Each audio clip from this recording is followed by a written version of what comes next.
नमस्कार, news one India में आपका स्वागत है। आपके साथ मैं धर्मराज सिंह। ऑक्सीजन की कमी को लेकर सुप्रीम कोर्ट में इस वक्त सुनवाई चल रही है। सुप्रीम कोर्ट ने ऑक्सीजन और वैक्सीन को लेकर केंद्र सरकार से सवाल पूछा था और इस मामले में इस वक्त सुनवाई चल रही है। सुप्रीम कोर्ट ने पूछा है कि क्यों दवाओं का उत्पादन और वितरण सुनिश्चित नहीं हो पा रहा है। केंद्र ने अभी तक आवंटन का तरीका क्यों नहीं बताया है। वैक्सीनेशन के तीसरे चरण के लिए आखिरकार क्या योजना केंद्र सरकार की है, वो सुप्रीम कोर्ट ने पूछा है। वैक्सीन के लिए क्या केंद्र के पास कोई भंडार है। ऑक्सीजन, बेड, दवाइयां पोस्ट करने के मामले में सुप्रीम कोर्ट ने आदेश दिया है कि ऑक्सीजन, बेड, दवाओं आदि की पोस्ट करने वालों पर कोई कार्रवाई नहीं होगी, क्योंकि इससे पहले कई ऐसे मामले आए थे जिसमें कई जगहों पर ऐसे मामलों को लेकर एफआईआर की बात हो रही थी। उस पर सुप्रीम कोर्ट ने कहा है कि दवाई, बेड और व्यवस्था को लेकर अगर कोई सवाल खड़े करता है तो उस पर कोई कार्रवाई नहीं होगी।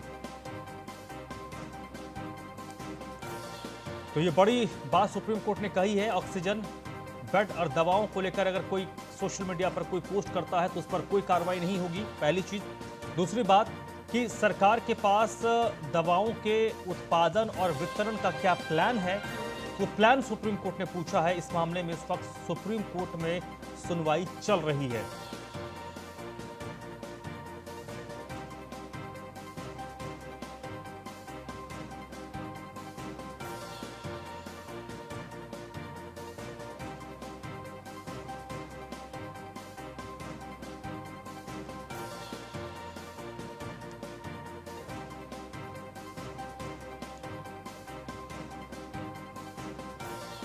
तो ऑक्सीजन की कमी के मामले को लेकर सुप्रीम कोर्ट में इस वक्त सुनवाई चल रही है।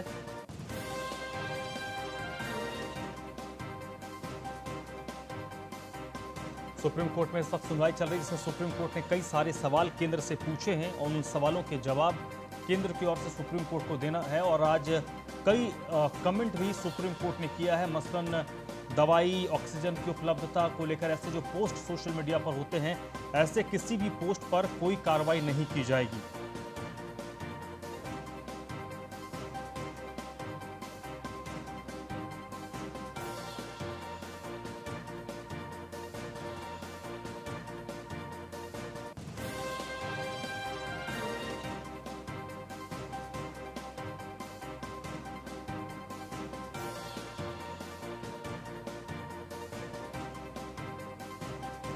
तो सुप्रीम कोर्ट लगातार इस मामले को लेकर सवाल पूछ रहा है और इस मामले में हालांकि जब सुनवाई खत्म होगी उसके बाद ओवरऑल डिटेल आ पाएगा कि सुप्रीम कोर्ट ने जितने सारे सवाल केंद्र से पूछे तो उसमें क्या कुछ जवाब केंद्र की ओर से दिया गया।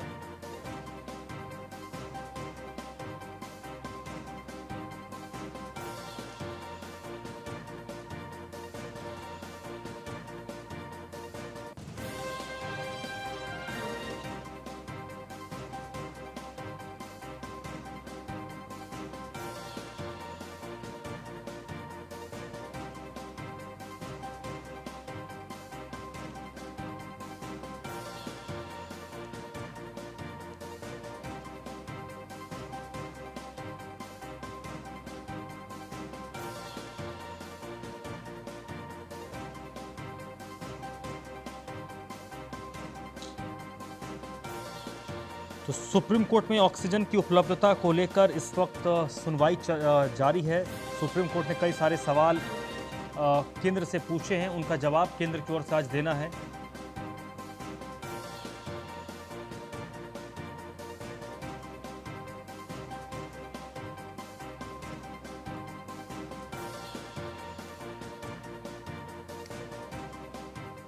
और बिहार से अगली खबर है, जहां पर बिहार के मुख्य सचिव अरुण कुमार सिंह का निधन हो गया है। मुख्य सचिव बिहार अरुण कुमार सिंह कोरोना से संक्रमित थे। बिहार के सबसे बड़े अधिकारी का कोरोना संक्रमण से निधन हो गया है। 15 दिन पहले ही कोरोना से संक्रमित हुए थे अरुण कुमार सिंह और आज उनका निधन हो गया है। चीफ सेक्रेटरी बिहार अरुण कुमार सिंह का निधन हो गया है। बड़ी खबर इस वक्त की, एक राज्य का सबसे बड़ा जो अधिकारी है वो कोरोना संक्रमण से उसका निधन हो गया। मुख्य सचिव बिहार अरुण कुमार सिंह का निधन हो गया, वरिष्ठ आईएएस अधिकारी। तो बिहार में ये स्थिति किस तरीके की है कि कोरोना के संक्रमण से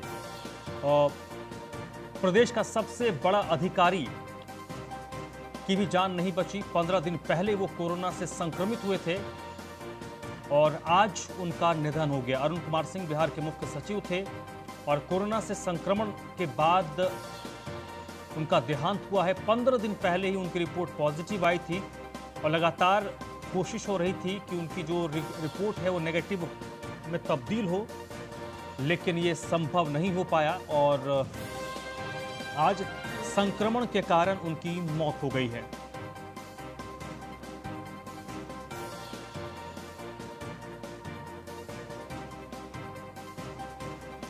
कोरोना से संक्रमित अरुण कुमार सिंह का निधन हो गया है। अरुण कुमार सिंह वरिष्ठ आईएएस अधिकारी और बिहार के मुख्य सचिव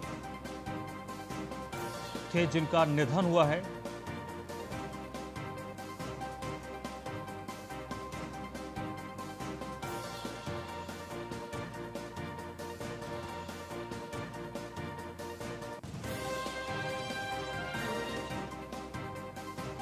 तो बड़ी खबर आपको बता दें, बिहार के मुख्य सचिव अरुण कुमार सिंह का निधन हो गया है।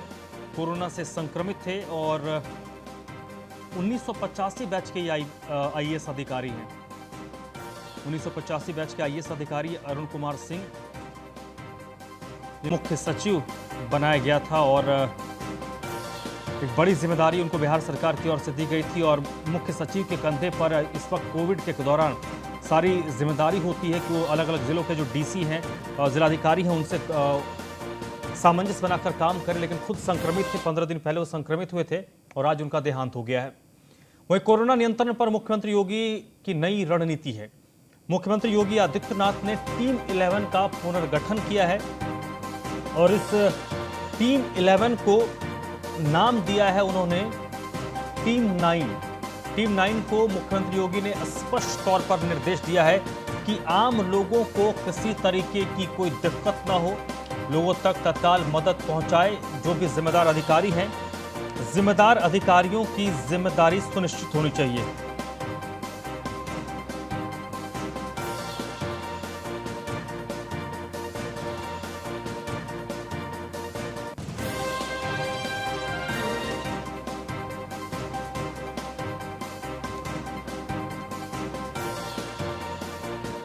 मुख्यमंत्री योगी आदित्यनाथ ने लगातार कोरोना संक्रमण के दौरान भी, जब वो खुद संक्रमित थे, आइसोलेशन में रहकर वो टीम 11 के साथ मीटिंग कर रहे थे, लेकिन आज जब वो कोरोना से नेगेटिव उनकी रिपोर्ट आई है तो सबसे पहले उन्होंने टीम 11 का पुनर्गठन किया है। टीम 9 का उन्होंने गठन किया है। टीम 9 को यह स्पष्ट निर्देश है कि किसी भी कोविड मरीज को कोई परेशानी और कोई दिक्कत ना हो, ये तमाम जिम्मेदार अधिकारी सुनिश्चित करें। इसके साथ ही राज्य सरकार की ओर से अब शासन की तरफ से जिम्मेदार लोगों की जिम्मेदारी सुनिश्चित की जाएगी।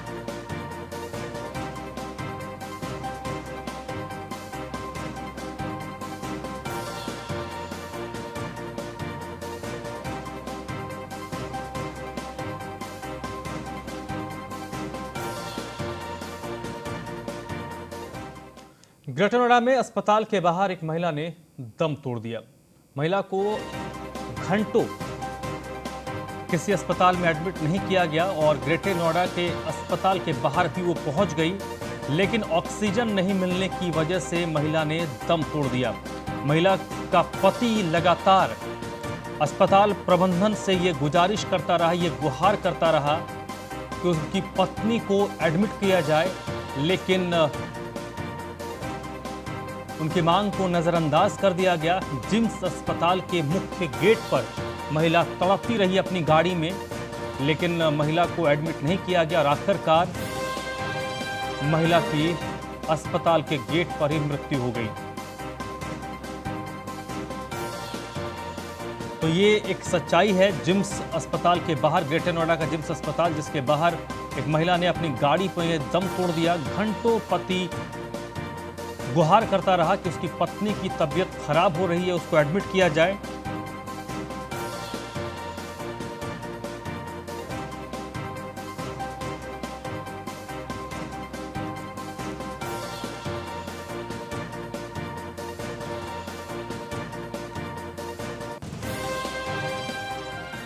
महाराजगंज से अगली खबर है, जहां पर ऑपरेशन के दौरान जच्चा बच्चा की मौत हो गई है। डॉक्टर की लापरवाही के कारण ये मौत हुई है, ऐसा आरोप लगाया जा रहा है, जिसके बाद अस्पताल के बाहर जमकर हंगामा हुआ है।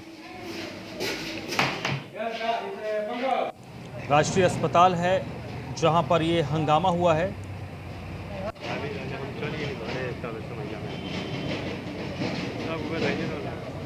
महाराजगंज के घुघली थाना क्षेत्र की यह घटना है।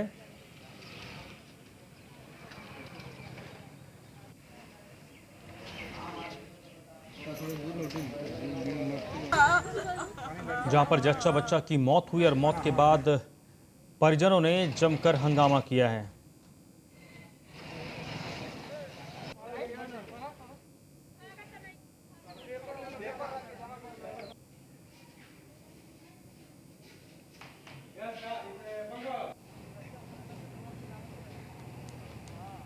तो महाराजगंज में राष्ट्रीय अस्पताल में जच्चा बच्चा की मौत हो गई। परिजनों ने आरोप लगाया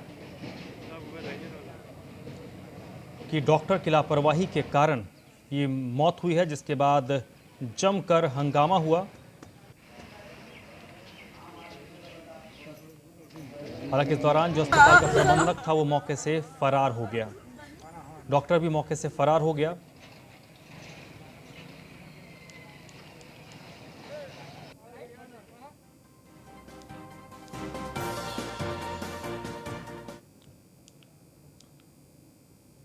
और बरेली से अगली खबर है, जहां पर ऑक्सीजन की जमाखोरी पर प्रशासन ने कड़ा पहरा बिठाया। जमाखोरी की शिकायत पर बरेली प्रशासन सख्त हो गया है।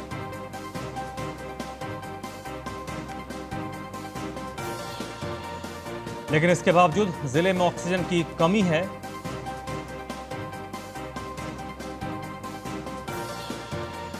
बरेली में ऑक्सीजन की जमाखोरी को लेकर प्रशासन लगातार सख्त है, कड़ा पहरा बिठाया गया है।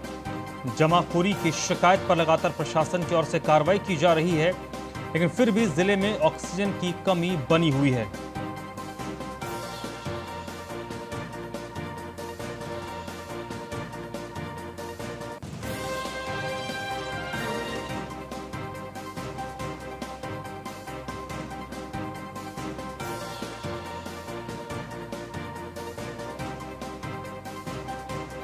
तो बरेली में लगातार प्रशासन की ओर से कोशिश तो की जा रही है, जमाखोरों के खिलाफ कार्रवाई हो रही है, पहरा बिठाया गया है, लेकिन इसके बावजूद जमाखोरों की जो हरकत है वो थम नहीं रही। कोरोना की पहली लहर को खास तैयारी और मुस्तैदी के दम पर हराने वाली यूपी सरकार ने कोरोना की दूसरी लहर को काबू में करने के लिए ढेर सारे कदम उठाए हैं। सरकार ने पंचायत चुनाव की मतगणना के दौरान कोरोना गाइडलाइंस का कड़ाई से पालन करने के साथ ही कालाबाजारी रोकने के सख्त निर्देश दिए हैं। वहीं रेमडेसिविर की कमी दूर करने के लिए भी खास तैयारी की है।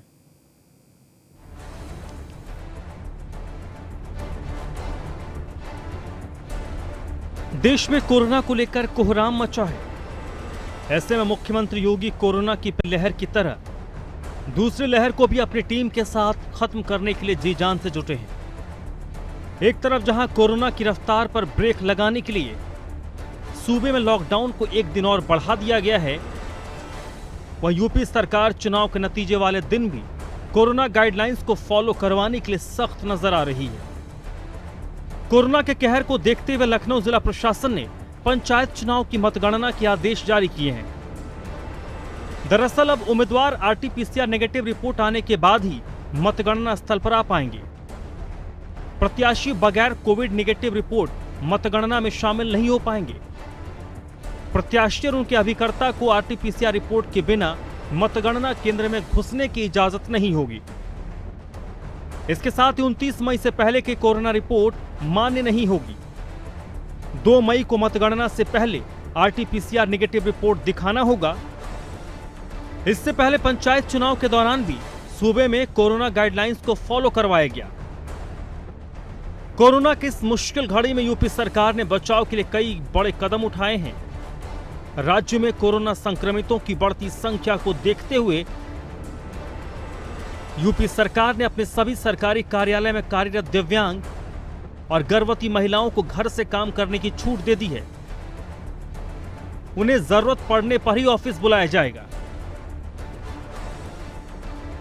तो वहीं कोरोना के कहर के बीच अस्पताल में रेमडेसिविर की किल्लत को दूर करने के लिए मुख्यमंत्री योगी ने अधिकारियों को सभी जिलों में जरूरत के हिसाब से रेमडेसिविर की पर्याप्त सप्लाई करने का ऑर्डर दिया है।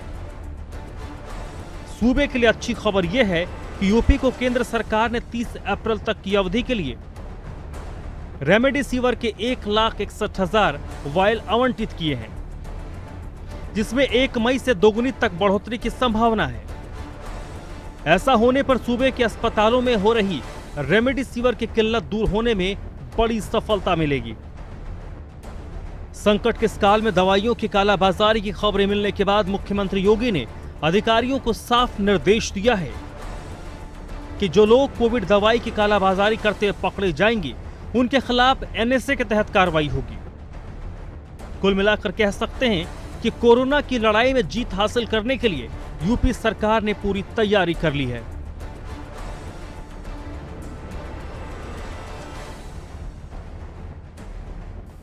मुरादाबाद से अगली खबर आ रही है, जहां पर रोज सैकड़ों लोग ऑक्सीजन के प्लांट पहुंच जा रहे हैं और इसकी सूचना जब जिले के डीएम और एसएसपी तक पहुंची तो दोनों वरिष्ठ अधिकारी मौके पर पहुंचे और डीएम और एसएसपी ने अब मोर्चा संभाल लिया है।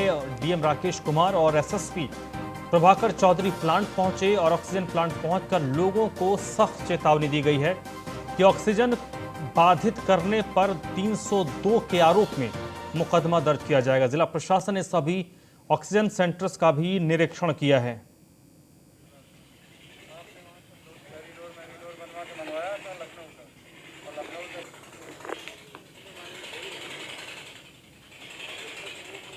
पॉजिटिव है, हम प्रत्येक दशा में उसको गैस देंगे, गैस सिलेंडर देंगे। कोई आप लोगों को पहले हॉस्पिटल में बहुत सबसे पहले हॉस्पिटल के लोगों के हॉस्पिटल की गाड़ी कभी भी नहीं, हॉस्पिटल की गाड़ी रुकेगी, कोई भी जनहानि होगी, सीधे जो है 3 काम करवाएंगे, बनवा के लाइए। जो भी आपका पेशेंट होगा, अगर वो पेशेंट एक दिन का रिजर्व हम बना ही नहीं पा रहे, हमारा बना लेते सर, टैंकर जो है वहाँ कानपुर को डाइवर्ट कर दिया इमीडिएट रात में। आपने वहाँ से मैरीडोर बनवा के मंगवाया। तो मुरादाबाद में डीएम और एसएसपी मौके पर पहुंचे, ऑक्सीजन प्लांट का निरीक्षण किया, लोगों को चेतावनी दी है कि अगर कोई भी ऑक्सीजन को रोकने की कोशिश करता है तो 302 के तहत कार्रवाई की जाएगी। 302 के तहत मामला दर्ज होगा। लोगों के हॉस्पिटल की गाड़ी कभी भी नहीं, हॉस्पिटल की गाड़ी रुकेगी, कोई भी जनहानि होगी, सीधे जो है 3 काम करवाएंगे, बनवा के लाइए। जो भी आपका पेशेंट होगा, अगर वो पेशेंट। राजधानी लखनऊ में अस्पतालों के दावे जमीनी स्तर पर खोखले हैं। परिजनों ने आरोप लगाया है कि डॉक्टर मरीज को देखते तक नहीं है। डॉक्टर अगर अच्छे से मरीजों का इलाज करे तो हजारों जान बच सकती हैं। मरीज और शवों को ले जाने के लिए एम्बुलेंस चालक लूट मचा रखा है। पीड़ित परिजनों से एम्बुलेंस चालक मनमाने पैसे वसूल रहे हैं। 2-2 किलोमीटर के लिए 16,000 तक वसूले जा रहे हैं। कई लोगों की रिपोर्ट नेगेटिव आ रही है। 2 बार में नेगेटिव बताया जा रहा है, तीसरे बार में पॉजिटिव बता दिया जा रहा है। तो ये इतनी लापरवाही आज की तारीख में की जा रही है। और सबसे बड़ी बात कि एम्बुलेंस संचालकों की ओर से मनमाना पैसा वसूला जा रहा है, लेकिन प्रशासन कुछ कर नहीं रहा। अवैध वसूली पर किसी तरीके का कोई एक्शन और कोई कार्रवाई नहीं हो रही है।